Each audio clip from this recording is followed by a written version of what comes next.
I hope you're all having a very Merry Christmas. This year, let's do something special. Let's see what The Guardian has in store for Christmas. I have a collection here of the crankiest Christmas-related Guardian articles I could find. This one is from this year, How to Survive Christmas One Step at a Time. This kind of feels like that Anita Sarkeesian video about Thanksgiving, surviving the Thanksgiving with your shitty relatives. I think this might be the same kind of thing. It's useful to have a scapegoat at Christmas, so mine is the Industrial Revolution. Okay. Yes, the Victorians were responsible for the festive fever dream of Dickensian jollity we have all internalized, but it's those damn steam and steel barons who allowed us to escape our families most of the year. Yeah, capitalism, even in its worst form, did in fact produce some good things. Since we stopped spending our lives confined to one room with several generations of people seemingly put on Earth for the sole purpose of annoying us, we've lost the knack of just tolerating our nearest and dearest, I think. As a result, when Christmas rolls around, our lack of practice, deluded belief that this is the time to forge heartwarming memories, and the hysterical exhortations of Yuletide end-stage capitalism combine to ensure carnage. I understand that sometimes you may have really terrible relatives, and seeing them can actually be an ordeal. However, I have a feeling that most of the young urban socialites nowadays just view their entire family with disgust for little to no reason. This article talks about a 5-point plan on making it to New Year's. Okay, let's see what they got here. I'll be applying a step-by-step approach to engineering peace on Earth and goodwill to your UKIP uncle. Does everyone in Britain have a UKIP uncle? Are they that popular now? I do like how we've gone from racist uncle to UKIP uncle, though. It's quite the stretch. The night before Christmas, the vision, the soaring voices of boy trebles and dancing candlelight illuminating the darkness, a time of magic. The reality, the last grainy chocolate-flavored blob has been wrenched from its cardboard sarcophagus, but no one is tucked up dreaming of sugar plums. What the hell is a sugar plum, anyway? They've probably been reimagined as gilded edible mini drones for $31.99. See, I have a feeling that this article is mostly in jest. Like they're kind of overblowing the Christmas season to make it seem better or worse than it actually is. In a National Lampoon kind of way, where that movie was all about simultaneously showing the best and worst parts of Christmas with your family. Christmas morning. The vision, an explosion of joy. The reality, an explosion of plastic, actual children, and emotion if stocking chocolate is not swiftly removed. Family fight flashpoint, ingratitude, timing squabbles, my husband blithely loading a plate with the expensive Christmas salmon I was saving for lunch. And this is what I mean about this article being half serious, half satire, because it's filled with the vision, the reality, and the point at which the family starts fighting. And you know what? This article, I think, is ultimately not so bad. But I do know that we're only scratching the surface regarding how ridiculous The Guardian gets when it comes to the Christmas season. Of course, this person still ultimately likes to shove in their own brand of socialism by the end of the article. The family are your weirdos. Cherish them and add this moment to your mental album of festive lies. Sorry, memories. And remember, thanks to the Industrial Revolution, it will all be over soon. Maybe for you, but not for the rest of us. However, let's visit the ghost of Guardian past and take a look at some of their older Christmas articles. Why I've gone cold turkey on Christmas consumerism. While everybody else endures the stress and expense of preparing for the festivities, I'm sitting back and taking it easy. This year, my considerably less wholesome family of 2 not-so-little women and 1 baby boy will be having Christmas without any presents. Okay, hardly any presents. There will be a giant rubber penguin for the baby, a bottle of wine and a roast chicken for my partner and me, and a rawhide cigar for the dog. There will be a tree and it will have decorations, old ones. There will be good and bad films, old ones. Here's a picture around our hearth. Where's the picture? Is it this? That's just a sprout. There's no picture. Did the picture disappear? Did they just cut the picture out? Is The Guardian running out of money so much that they're actually axing pictures out of old articles? But nonetheless, there's no moral imperative to have a giant Christmas or to see every single family member all the time. You may remember it being that way when you were a kid, but I'm sure there were some Christmases where it just didn't happen and your youngest memories start to blend together. For example, this year, my girlfriend and I went back to my hometown for a couple of days and saw my parents, but only at the start of December. We were there for I think it was December 2nd and December 3rd or something like that. And this year, we're just hanging around the house. You know, we're not really doing anything. We're probably going to be streaming later. I'm making homemade pizzas because I'm actually a pretty good cook, in my opinion. But we're not doing a traditional Christmas. I do definitely understand the feeling that Christmas can be stressful, but I don't think that it's just this end of time scenario that a lot of people, especially youngins on the left, like to consider it to be. My son is now 15 months old, which means that although this isn't his first Christmas, it's his first not spent breastfeeding his way through presents, lunch, and My Fair Lady. Permission to take yourself off to a corner, Nigel Farage, and cower beneath a makeshift tent. What is it with The Guardian and just shitting on UKIP every single article? Are they honestly that afraid of the party? Apparently this person's going cold turkey on Christmas consuming, or as she likes to think of it, replacing shopping with living. So on Black Friday, I borrowed 3 books for the baby from our local library. On Cyber Monday, I spent nothing but some energy on feeling smug. It's all taking me back to that vintage Christmas of 1988, where I took a book off my mum's shelf, wrapped it, and gave it right back to her. She never realized, and I never stopped congratulating myself. It was the best of times. Again, I have to kind of agree with this article. There is definitely some value in not spending thousands of fucking dollars on gifts. But here's where the hatred of the holiday comes in. In any case, Christmas is supposed to be cheap and nasty. No matter how we try to rehash it, like that joyless stack of anally folded, or rather pre-loved wrapping paper that should have been loved just once and then ripped to shreds, Christmas will never be cool. This is why we love it, and why in these secular, straightened times, we stubbornly keep going at it with tinsel on our heads and a song Murdered by the X Factor in our hearts. Doing Christmas on a shoestring budget isn't a lifestyle choice. It's not about saving with Jamie by buying an enormous side of salmon and eating it for a fortnight in 20 different ways until salmon and Christmas and leftovers are ruined forever. Is salmon for Christmas a big thing in Britain? Because it's not over here. I mean, I've had salmon at Christmas before, but it's not considered a traditional dish at all. Over here, it's definitely turkey. Anyway, fine, this person thinks that Christmas is too consumeristic and doesn't want to participate, but I think in missing it, she misses part of the point.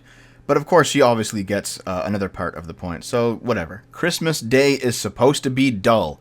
Enjoy the novelty of utter boredom. Let's see what this one's all about. Don't catch up on the cereal. Do as God intended and watch a war documentary with your extended family as time slows to a crawl. I can only wonder what kind of hellish family life you must have endured when you were a kid. I mean, my mum loves watching certain movies around Christmas every year. She always watches The Sound of Music. We always watch National Lampoon. Charlie Brown usually comes on the TV once in a while. There's like a staple of movies and shows that just seem to be part of Christmas now, and that's fine. However, more recently, I've noticed that like on TV on the week up to Christmas, certain television stations will start playing on repeat like the entire Harry Potter series, or they'll play the Back to the Future trilogy. You know, they'll just pull out these whimsical adventure stories that don't really have anything to do with Christmas at all, and they'll just play them. And for the past 10 years or so, if I'm ever at my parents' place for Christmas, which isn't much anymore, but does happen sometimes, one of those movies will be playing on TV in the background while we're opening Christmas gifts on Christmas morning. If you have a family situation where time slows to a crawl, you may need to recognize that that may be unique to you. Maybe not completely unique. Like I said, there's always some bad families out there, and there's always going to be some people you want to avoid. But to straight up say that because you have regular negative experiences that Christmas Day is supposed to be dull, I think the problem might be with you. How to keep your Christmas spirit when all about you are losing theirs. It's an annual conundrum, particularly as you get older and less inclined to make any effort whatsoever. The war on Christmas, as anyone not watching The Nativity, Facts, Fictions, and Faith on Fox News at this very moment is well aware, isn't prosecuted by a loose collective of socialists, atheists, and alternative religions. Also, you didn't say loose, you said lose. And, yes, I would consider these groups, with the exception of the atheists sometimes, to be fucking losers. No, the real war is being fought by the forces of Christmas capitalism, those which burn joy out of the season with the intensity of a Star Wars lightsaber. 25% off till New Year's Day. Okay. I think there's going to be a common thread throughout all these articles, and it's going to be the fact that you got to pay for shit during Christmas, and people don't like that because If you write for The Guardian, you're probably a fucking socialist. The entire point of Christmas is that it's supposed to be boring. You get an hour of excitement first thing, and then the day devolves into an endless cycle of cooking, small talk, snoring relatives, overheated rooms with no escape, and, in England at least, the Queen's speech. Then comes the slow, dull glide into evening, with its massive sense of anticlimax, like the worst Sunday night before school feeling, tinged with senses of loss, aging, and the terrible, terrible transience of it all. This is somebody who has not come to grips with their own mortality. And I know it's strange to bring that up in a video about fucking Christmas, but I honestly think it's the case. This is somebody who is saying, when I was a kid, it was so fun. I was getting gifts from my parents. There were new games and toys, and everything was magical. It was great. Like look at her up here. The most exciting element of Christmas used to be the snow beneath the tree, made of packing material, which I remember thrillingly retained one's teeth marks when you bit in. She's complaining now that, at least in some ways, Christmas is a holiday for children, and she's no longer a child. And she has not been able to find a Christmas for adults that she can enjoy. So she's just sitting around being bored and complaining about the fact that she's getting old. Continuing down the socialist rabbit hole, the real war on Christmas is our corporate-driven material culture. Corporate Christmas is not a time of humble reflection, charity, and modesty. It is a market opportunity to be exploited. Forget goodwill towards men. Forget Charlie Brown. Instead, the commando wing of Disney's media army has produced a climate-warming, suburban energy vampire version of dueling banjos. No, there's no room at the inn for something as outdated as goodwill when families go head-to-head, matching wits and carbon footprints in a contrived reality showdown, and the winner gets money. Each episode ends with $50,000 awarded to the victorious family. What they're talking about is a show called The Great Christmas Light Fight, which is just basically an attempt to make the most overblown Christmas light setup I have ever seen in my life. This is in fact worse than National Lampoon's lights. The only thing that matches ABC's too close to the bone expression of a corporately sponsored Christmas is America's annual Black Friday Demolition Derby and the desperate consumerism that fuels it. Viral videos of the violent scrum have become a tradition, too. With each passing year, the kickoff to the profitable holiday season looks more and more like a kickoff to a football game as retailers keep their stores open and their minds closed to anything other than squeezing a little more profit out of embattled consumers. I could say that this is a problem with American culture because if there's one thing that Americans are known for overseas, and even in Canada, which is, it's obviously a foreign nation, but it's not overseas, it's not even American militarism, though that's pretty high up there. It's American overconsumption. So, I mean, there's definitely a statement to be made about American overconsumption. I mean, if you look at, like, Suda51's games, like Killer 7 or No More Heroes or whatever, those games are basically all about American overconsumption. Like, that would be the thematic element of those games. So there's definitely this idea overseas that American culture is basically the stereotypical fat guy in a hover round eating McDonald's. But there's something else to talk about here that's not just overconsumption. It's competition. You look at the Great Christmas Light Fight. It's not just the fact that they're creating these monstrosities. It's the fact that they're competing. And you look at stores in Black Friday, yes, there are crowds who are clamoring to get a hold of something, but they describe it as a kickoff. And if you read the rest of the article and you kind of look at some of the language they use, like they talk about the Alamo, they talk about Christmas soldiers and etc., it really does seem that a lot of the problem that this person has with it is that not that it's over consumeristic, although it is. It's that it's competitive. And I'm not surprised at all that a socialist would be anti-competitive. Because competition is inherently capitalist. The fact that maybe there are a group of people, all with varying levels of skill and experience, competing to try and come out on top, and that there are winners and losers, and that the spoils of the competition go disproportionately to the winners because they have won. I can see exactly why a socialist would find that offensive. Sobriety at Christmas is a challenge, but it's better than the alternative. I'm somebody who doesn't drink, ever. I haven't had a drop of alcohol in about 5 years. I haven't been drunk in about 10. And I'm not about to start now. I have no desire to drink at all. So maybe I'm not going to be able to understand this article as well as the previous ones. I could kind of read into the subtext of the previous ones, maybe not so much this one. I remember clearly, indeed it's one of the few things I do remember, this counselor turning to me and asking if I had drunk enough. I must have been in my mid-20s at the time, and I couldn't quite grasp what he meant. At best, I found his tone flippant, antagonistic even. It would be another 15 years before I fully understood what a pertinent question he'd raised. This is something I've noticed. I've known a few alcoholics in my life, and if you ever ask them, have you drunk enough? They will get extremely defensive. If you're talking to a non-alcoholic who's drinking, and you ask them, have you had enough? They'll say yes or they'll say no, depending on what the answer is. But if you ask an alcoholic that question, they take it as a personal slight. And so it's Christmas again, and do you know something? This will be my third Christmas sober. And when I say sober, I mean sober, not a dry drunk, my tongue hanging out and desperate. In other words, I did eventually drink enough. And I was sitting here quietly the other night when a wave of joy washed over me. I don't crave alcohol. Not that this was an epiphany, but at this time of year, what a powerful reminder of just how lucky I am.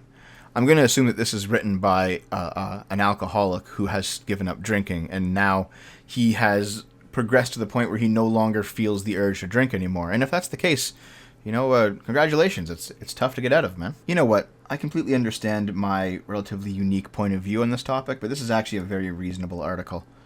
It's just basically about a former alcoholic. And I'm genuinely proud of what this person's accomplished. However, in Guardian fashion, they did write the headline as if it's another one of those I hate my family articles. And speaking of hating your family, Christmas is ruined by children. Our overindulgent society has turned... Did you just laugh at that, Naomi? Yes. Our overindulgent society has turned children into greedy little emperors. Thanks Santa, I can look forward to a Christmas with adults. Children ruin Christmas. I know this because I've done it myself. As a small boy growing up in the early 1970s, I had my heart set on an astronaut outfit. Turns out my mother had left it too late, and all she could find in the toy shop, spaceman-wise, was the helmet. The fury of a disappointed, petulant child knows no bounds, and I screamed, then cried, then threw the helmet across the room and made my family's Christmas utterly miserable. My parents were on eggshells for the rest of the day. My sisters opened their presents in embarrassed silence. Even the dog looked depressed. It sounds like you might have been a terrible child. Alternatively, it also sounds like you could have just had one of those days that children have, it doesn't excuse it, but every kid has a day where they act like a little shit. It doesn't make them a bad person. I can remember days when I acted like that, and as an adult, thinking back, I am embarrassed of them now, but it is something that every kid goes through, and it's the parents' responsibility to teach them why they can't do that. The traditional, and let's face it, slightly sickening Christmas image of the whole family joyously opening presents around a real tree, grateful for the gifts they receive, is woefully outdated, if it ever existed in the first place. The reality of the modern Christmas nightmare is more like this. You bought the wrong Xbox game for your 10-year-old son, and the trainers you bought for your daughter, the apple of your eye. Why isn't your son the apple of your eye? Why not both of them? Are you actually playing favorites here? Were fashionable last year. That's why they were so heavily discounted, but you do like a bargain. As for the mobile phones you thoughtfully got for them despite their tender years because everyone else in their class has one, don't even go there. Your delightful progeny are now weeping with rage at your ineptitude and hate you for ruining their day. You don't know anything about anything. You are an idiot. If this is happening every single Christmas, not just once in a while, because, kids sometimes throw tantrums for bad reasons, even the best ones, or there might even be a problem with your kid mentally or psychologically, but if not any of those reasons, if this happens every single Christmas, that means you probably suck at disciplining your children. On the one hand, I hate the mentality that you should always be thankful for the things that you're given, because if someone just hands you a pile of garbage, you're not going to say thank you for this garbage. However, on the other hand, if someone has made a good faith attempt at trying to brighten your day, and then they fail at it, you should still be thankful for the attempt, and it's important to teach your kids that too.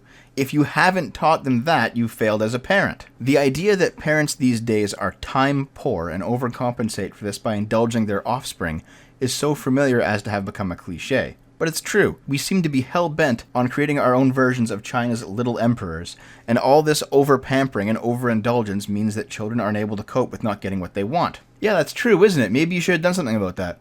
Maybe you should have adjusted how you raised your children. Maybe you should have done it before they all moved off to university and started shitting up the rest of society with their snowflake bullshit. Why I'm opting out of Christmas.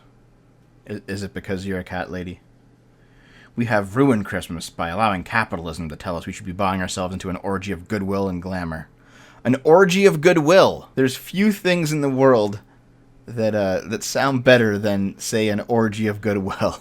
Being under house arrest with a group of disharmonious, sherry-heavy relatives, slow roasting in front of a flickering television, with nothing to look forward to but a 10-minute montage of royalist propaganda isn't great. I once spent Christmas morning hiding in a coal shed with a bottle of Morrison's Cava and a packet of my grandmother's cigarettes, planning how to make my escape to freedom. Aged 14, I was left to cook dinner while my mother locked herself in the bathroom and a giant dog defecated on the lawn. Yeah, see, sometimes you have shitty families.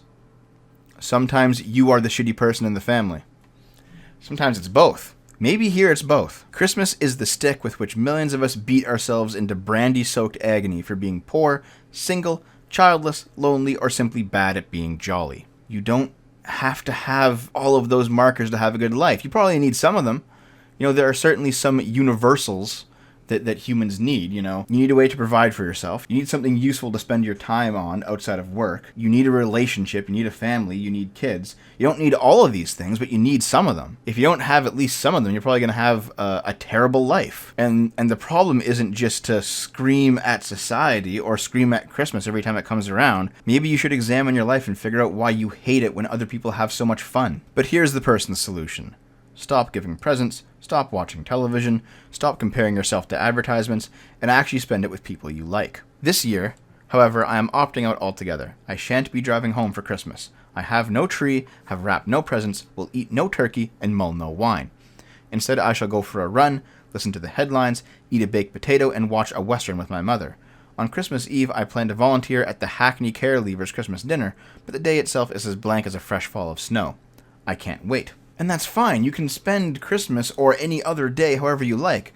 But it doesn't need to be a fucking Guardian article. You don't need to tell everybody how you've discovered the true way to spend Christmas happy, not doing Christmas at all. Maybe you should just do the things that you like to do and allow other people to do the things that they like to do unmolested. And if you find yourself either not having fun doing the things that you thought you liked, or alternatively looking at people who are doing something more traditional and having an irrational rage towards them, then maybe you need to examine your own life. Warning, your festive meal could be more damaging than a long-haul flight. This is going to be like a Vagin article, isn't it? Eating certain meats is about the worst thing you can do to the planet. Yeah, vegan. A kilogram of beef protein reared on a British Hill farm can generate the equivalent of 643 kilograms of carbon dioxide. A kilogram of lamb protein produced in the same place can generate 749 kilograms. 1 kilo of protein from either source, in other words, causes more greenhouse gas emissions than a passenger flying from London to New York. The figures are so high because modern animal husbandry is so unproductive. To produce one lamb, you need to keep a large area of land bare and fertilized.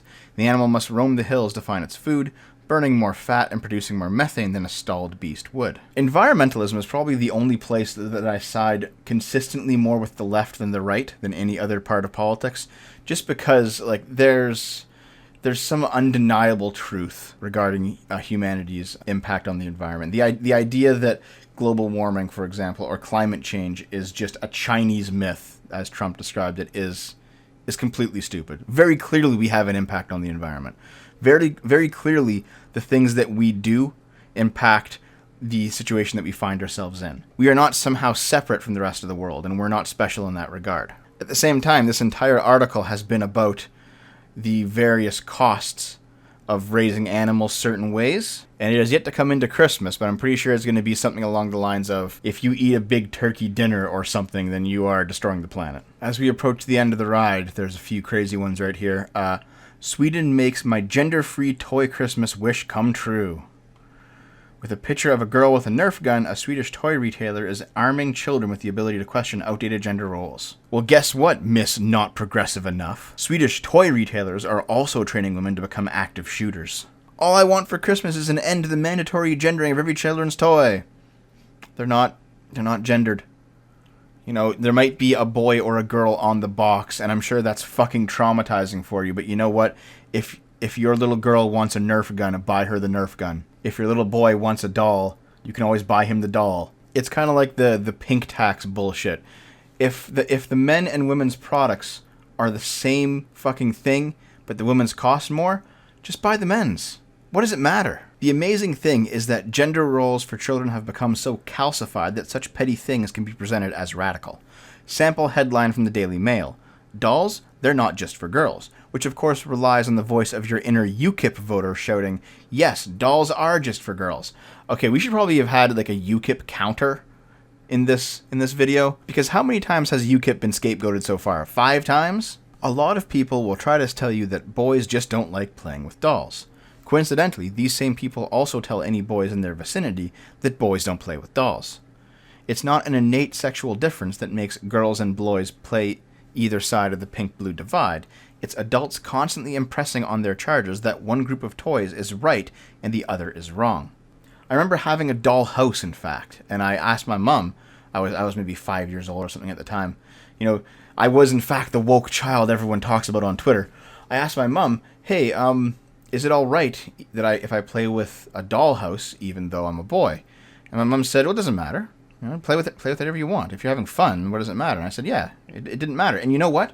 By the time I was 7 or 8, I had naturally grown out of playing with dolls and dollhouses. And if I hadn't grown out of playing with dolls and dollhouses, it would have been fine as well. I think there definitely is a biological divide here, at least on some level, It's no secret that, on average, and we're talking like a very large average because we're talking about 50% of the entire human population, so it's not at all going to be consistent all the time, but on average, boys prefer things and girls prefer people. So boys generally enjoy, children's tool sets or cars or whatever, and girls generally enjoy dolls and doll houses. And if you happen to have a boy or a girl that likes both or only likes the other gender's toys, that's fine too. It's not a big deal. I don't think it's something that needs correction through social engineering. I was determined to give my first child a beginning free from gender dogma. So it was both brilliant and slightly blindsiding when, aged 3, his Christmas list led off with a baby and a buggy. Okay, well, good for him. He wanted a toy baby and he wanted a toy buggy to push him around in. That's fine. But the pink pox couldn't be kept out forever. It seemed to arrive in the space of a single week, a preschool room full of stripy t-shirts and denim half erupting in tiaras and princess dresses. Us parents had enjoyed a good run, but our children had finally twigged that greater forces wanted them to conform to a certain pair of types. At first, my reaction to this was one of cynical resignation. Of course we couldn't win against the massed forces of Disney and Mattel. Why had we even tried?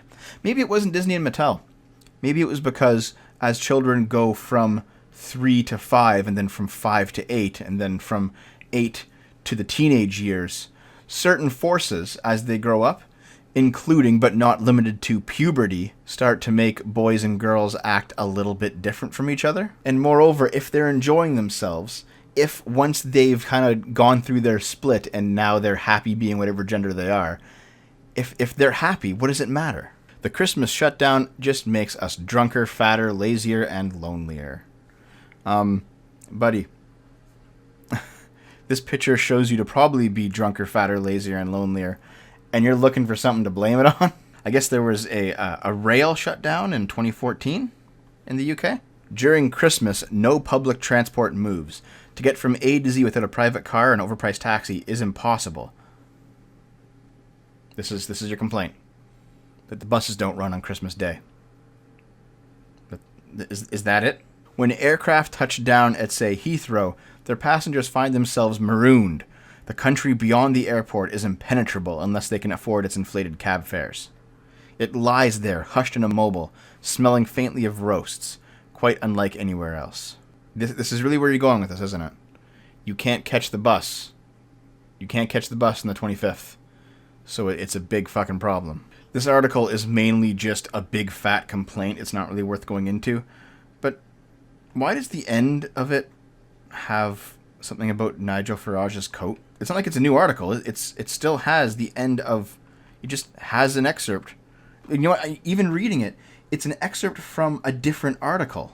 Did something fuck up? Like, sometimes on some websites, if you scroll down long enough, the article changes, right? Like, you'll even see the URL change.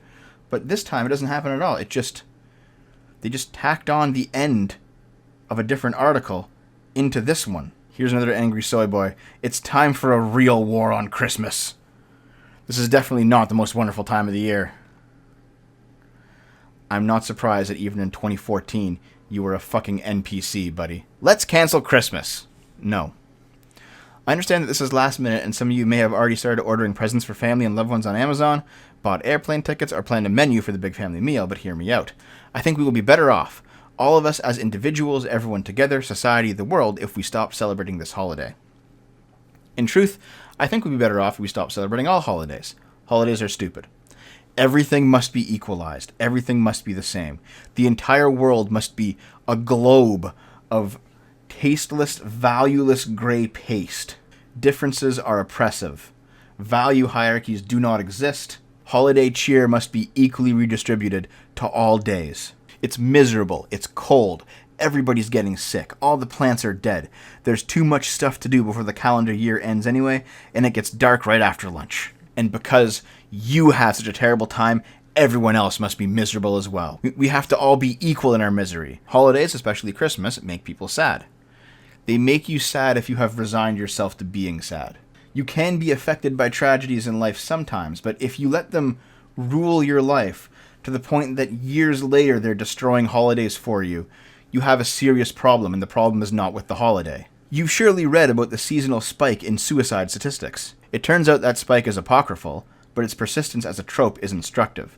Well, no, it's not. If it's not fucking true, it's not fucking true. Christmas, and every other holiday, simply marks a date on a calendar, an arbitrary point in time, especially when you take into consideration the fluctuations in the rotation of the Earth and the lunar cycle. Okay. This is something that I see a lot of lefties do, especially a lot of socialists. You see, like, Neil deGrasse Tyson talking about the new year is just an arbitrary day that doesn't really mean much. And in fact, I guarantee you, check Twitter, January 1st, he's going to have said something about that. I guarantee you. He talks about how borders are just arbitrary lines that humans draw and have no real basis in reality, while at the same time, of course, having a wall around his house. The point is that when you get into the radical left, they believe that all human-made distinctions are inherently meaningless, and that if there is a value structure set up around them, it is inherently corrupt. That's why you have open borders activists, that's why you have people hating on holidays, that's why they hate corporate culture, or frankly entrepreneurs, or anybody who, works hard or likes capitalism, because capitalism itself is generally a hierarchy of competence. And so they just want the bare fucking minimum of everything. And they want everybody to only have the bare minimum so that everything can be equal. They'd rather people be equal than be free. And in fact, you can see it right here. The best advice I've ever gotten, the surest path to happiness that I know is this: don't expect. Don't expect anything ever. The less we expect, the happier we are. Expectation is the worst. It leads directly to disappointment. Consistently, reliably, expectation produces misery. This person would rather have a safe, okay life living in squalor and having everybody else living in squalor with him so that he doesn't have to feel bad about being there than to take a chance, give it a go, endure the ups and downs of life, and try to make something of yourself. And now we come to the absolute bottom of the barrel. No, I will not wrap all the presents. Why are women still responsible for the holiday joy? Hello, Jessica Valenti. Someday I will do a Dissecting a Degenerate on Jessica Valenti because she is absolutely ridiculous. The holidays bring another set of gendered expectations. This season should be all fun and family, not enduring more chores and consumerism.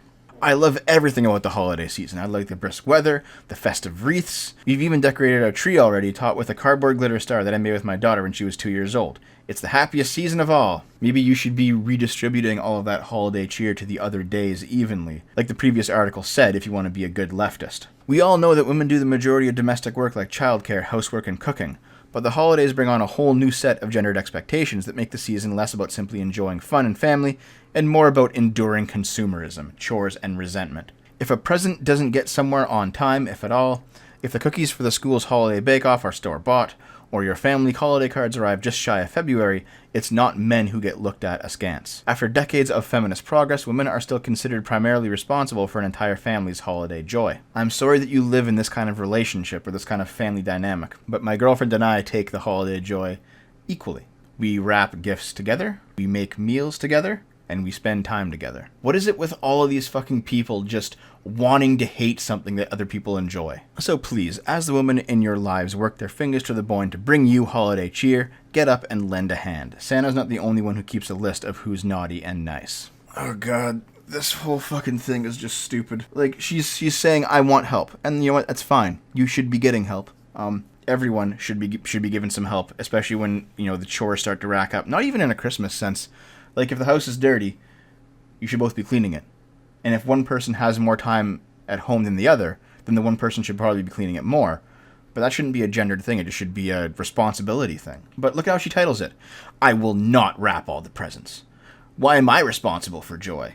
How about everyone's responsible for joy, Jessica, including you? How about the solution is to not act like a petulant fucking child who didn't get what they wanted for Christmas? Well, this has been an enjoyable Guardian Christmas. I'm sure that these people are absolutely fucking insane, but you know what? It made for a good video, and I absolutely loved spending the day with you guys. And I'm going to continue to do so because tonight I plan to do an extra long Christmas stream of Yakuza Kiwami, which is a game that takes place during Christmas, so it's appropriately festive. My girlfriend and I will be happy to spend Christmas with you guys over at twitch.tv/GameBoomers. Merry Christmas, everybody. I hope you all enjoyed your holiday. And I will leave you with a story told to me by somebody who's very active in my Discord. He's a very prominent member of the community. He's the guy who wrote the Sargon's Tea poem for D&D, so he definitely likes spinning a good yarn. And this one is all about Christmas. Catch you guys later. I love you. When I was in kindergarten, my dad thought it'd be a good idea to take me hunting on a Sunday. It's a foggy day. We're not seeing much. And then all of a sudden we see a deer. My dad blasted it, all excited and shit, and it ran off. He almost trips over the deer because it's so foggy, and then he notices it. He runs back to the truck, grabs me by the shoulders, saying, "We got Bambi, we got Bambi." Now, I had a little bit of a problem when I was a kid. I always got Bambi and Rudolph confused. I ended up telling the whole kindergarten the next day, "I'm sorry, my daddy shot Rudolph. There will be no more Christmas."